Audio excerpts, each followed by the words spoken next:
So the nature of following Jesus, what it means to live the life of the Christian walk, throughout the 1,000 years of the Christian story has been most prominently referred to as a struggle, as a spiritual battle. The journey of following Jesus, walking after him, is very often described that way. And so how do we do it? How do we follow after Jesus into very real and serious struggle and battle against what the scriptures describe as the forces of the devil, the flesh, and the world?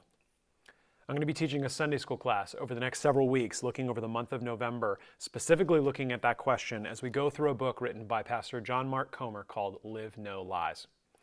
This book was on my radar for a while, but it rose up my list after I was gathered with other people doing Next Generation Ministry, and we had the chance to ask stated clerk of the EPC, Dean Weaver, what books he was reading that we should be, and this was his recommendation.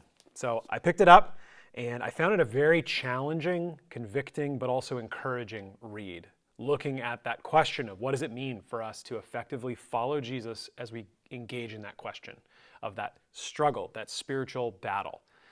And so over the weeks, we're going to look at that. We're going to look at the scriptures. The class will be meeting starting November 6th in main level meeting room number 2 across from the Welcome Center at 9:45 during our Sunday school hour. And we're going to meet over 4 weeks looking at that question. We're going to be using some video material from John Mark about the book. You don't have to buy the book to be a part of this class, although if you want to, you can. I think it's a really good resource and you can go deeper by studying into it yourself.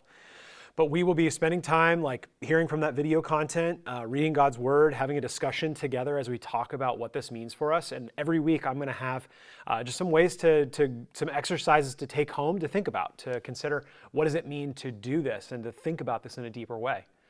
You can come for as little or as much of the class as you'd like. I'd love to have you join me as our men's and women's Sunday school classes are going to be finishing. This is a great time to jump into something new together. So I hope you can join me over the month of November as we think about the spiritual battle and what it means for us to follow Jesus and reject the lies of the enemy, the slavery of the flesh, and the way that the world around us is forming us over and over again. So hopefully you'll be able to join as we consider these things together. I look forward to it.